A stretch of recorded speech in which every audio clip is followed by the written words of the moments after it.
నమస్కారం. చాలా సంతోషంగా చాలా చాలా సంతోషంగా ఉంది. ఇప్పుడే మనం ఇంకా ఫైనల్ రిజల్ట్ చూస్తూ ఉన్నాము.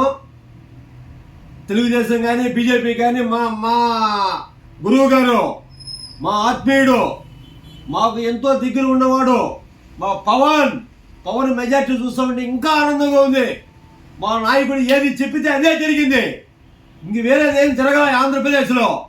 కాబట్టి ప్రతి ఒక్కరికి చెప్తున్నా, ఇప్పుడు మనం కొత్తగా వస్తూ ఉండే ప్రభుత్వం గత ప్రభుత్వాన్ని విమర్శించకుండా పేద ప్రజలకి ఏం చేయాలి, ప్రజలకి ఏం చేయాలి, విద్యార్థులు చదువుకున్న వాళ్ళకి ఏం చేయాలి, వాళ్ళకి కంపెనీలు స్థాపించాలి, వాళ్ళకి ఉద్యోగాలన్నీ కల్పించాలా.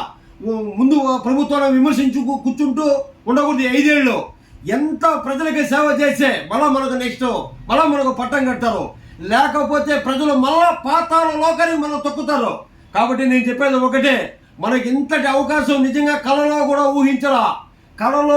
ఊహించిన మెజార్టీ ఇది. భగవంతుడు కూడా ఊహించున్నాడు. అంత మెజార్టీ మన ప్రజలు మనకి ఇచ్చారు.